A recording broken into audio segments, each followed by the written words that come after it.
Imagina estar tan mal de la cabeza que asesinas a tu prometida y aún así tienes la sangre fría de presentarte en su funeral, de abrazar a su familia y de fingir que no sabes exactamente cómo terminó su vida.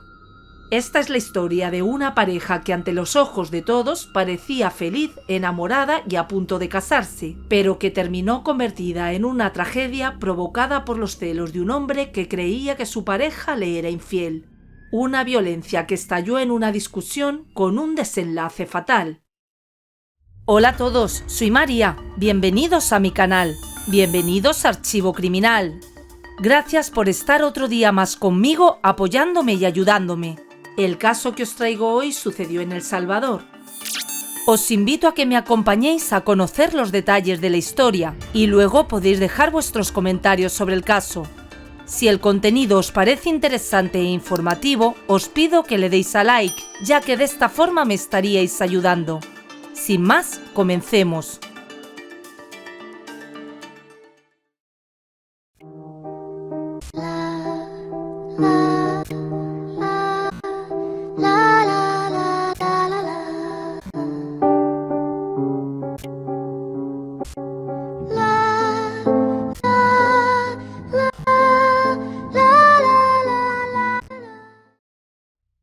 El caso de Graciela Chávez.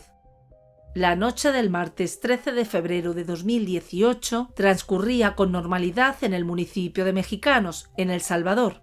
En un complejo residencial de la zona, el ambiente era tranquilo y no se registraban situaciones fuera de lo habitual. Durante el transcurso de la noche, varios vecinos comenzaron a escuchar gritos provenientes de una vivienda. Era la voz de una mujer que pedía ayuda de manera insistente. Al notar que los gritos continuaban y al percatarse de la gravedad de la situación, varios vecinos realizaron llamadas al número de emergencias para solicitar auxilio. Las comunicaciones fueron dirigidas a la Policía Nacional Civil en busca de una intervención inmediata. Sin embargo, la respuesta no fue la esperada. Las llamadas no generaron una acción efectiva por parte de la autoridad. Ante la insistencia de los vecinos, la policía se desentendió del caso y no acudió al lugar.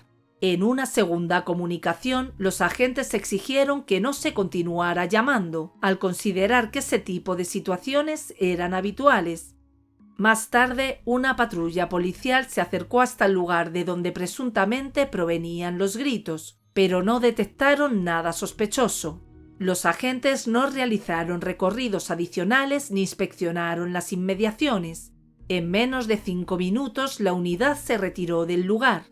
La noche continuó sin que se llevara a cabo ninguna otra intervención.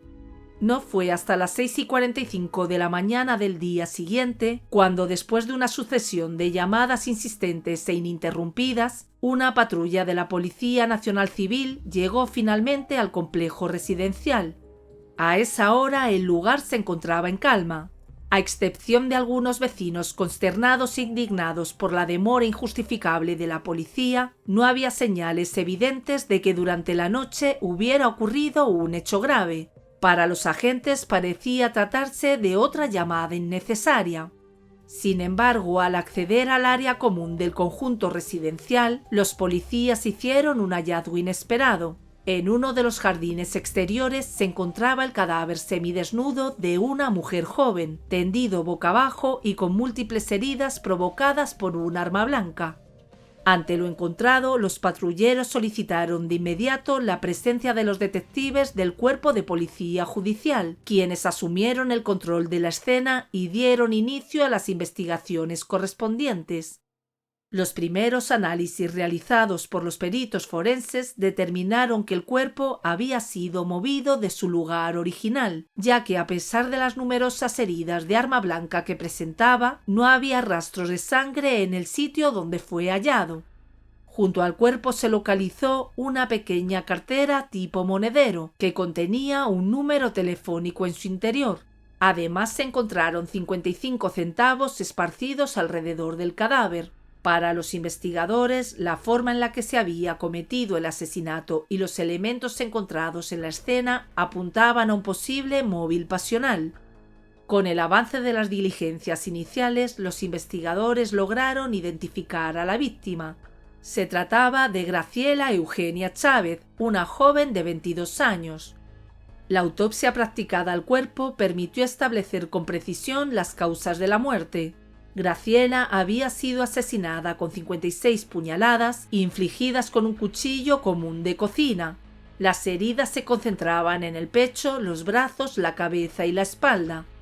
Los análisis patológicos descartaron la existencia del abuso sexual.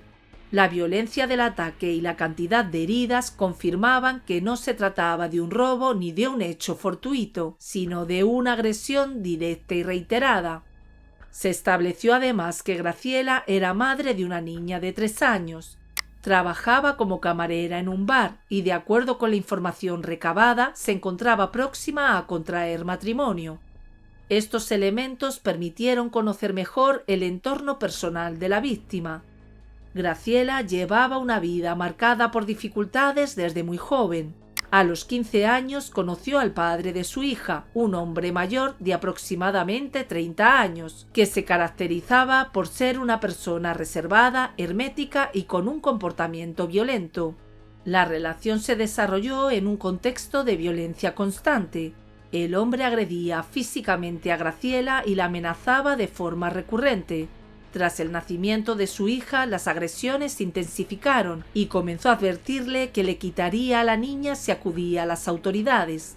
La situación llegó a un punto crítico, lo que llevó a Graciela a denunciarlo ante la policía. La respuesta institucional fue deficiente.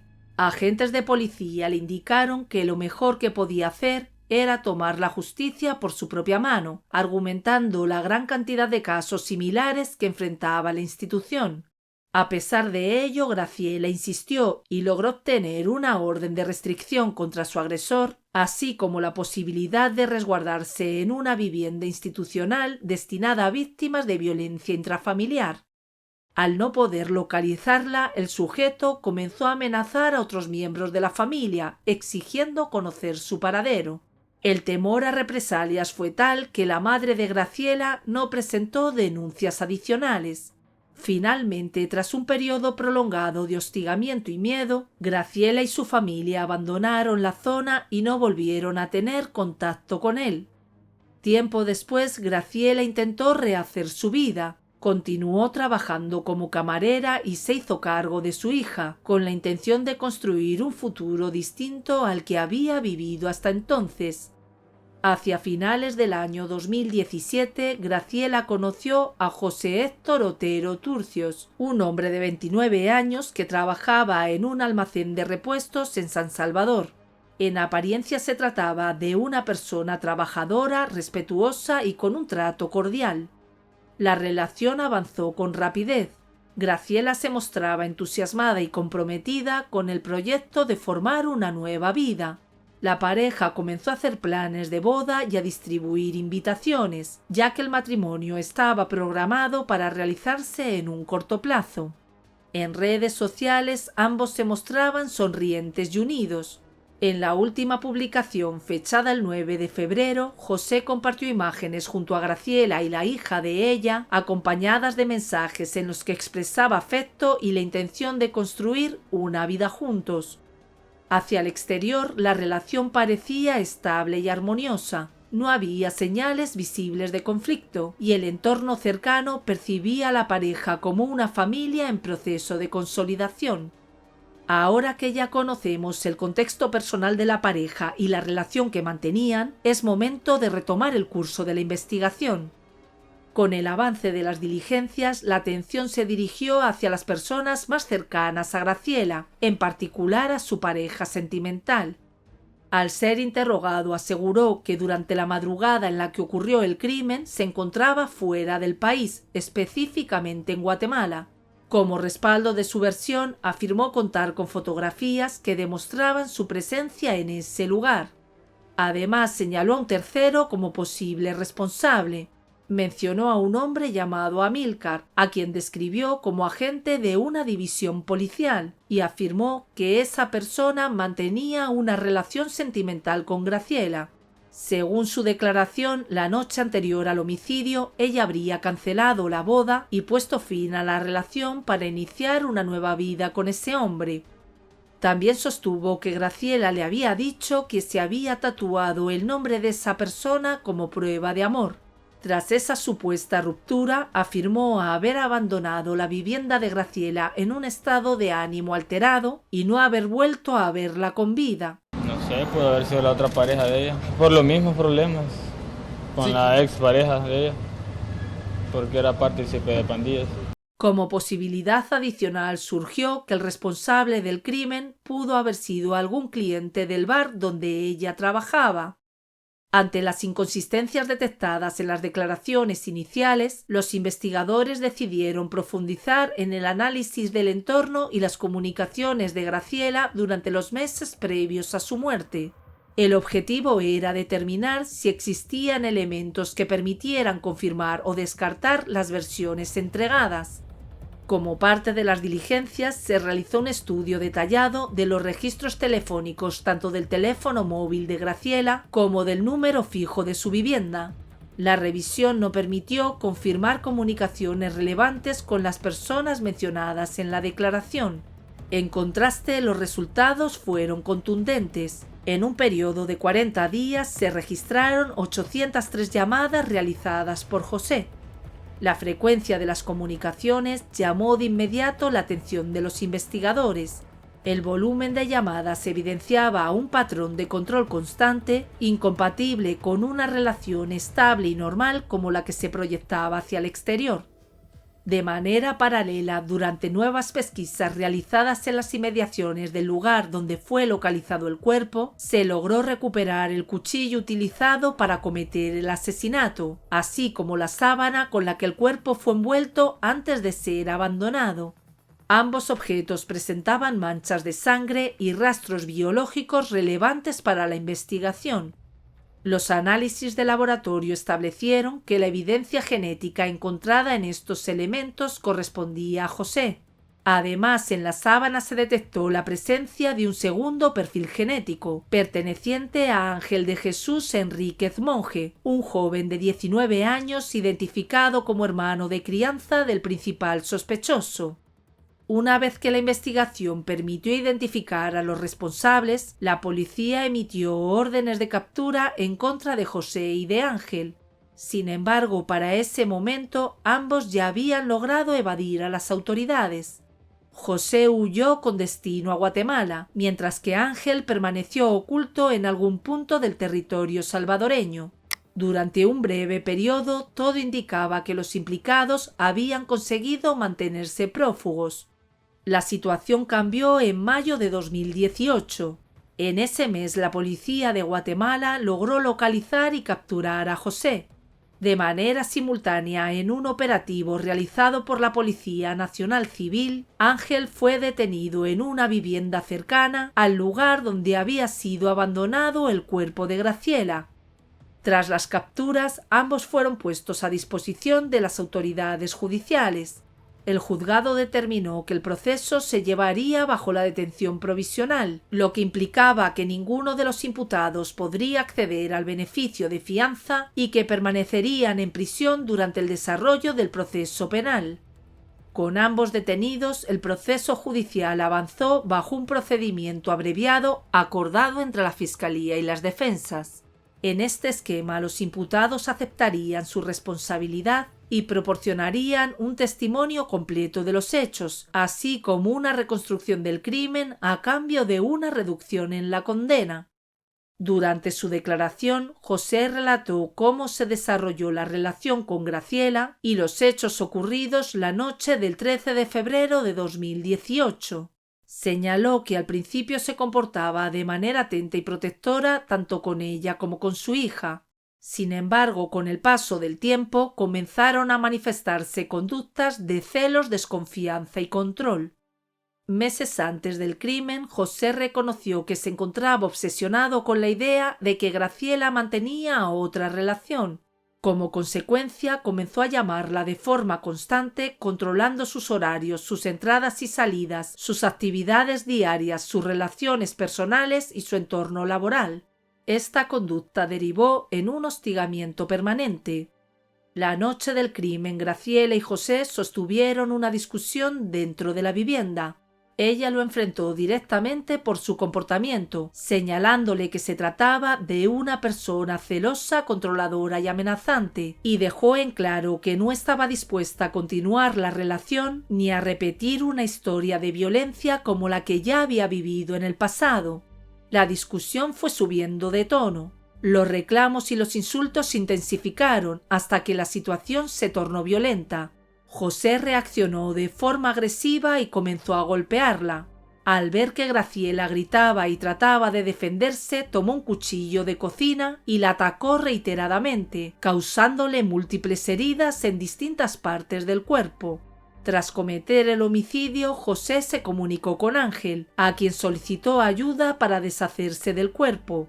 Ambos utilizaron una sábana encontrada en la vivienda para envolver el cadáver y posteriormente lo trasladaron hasta uno de los jardines del complejo residencial donde fue abandonado. El testimonio de José fue corroborado por la declaración de Ángel, quien confirmó su participación posterior en los hechos.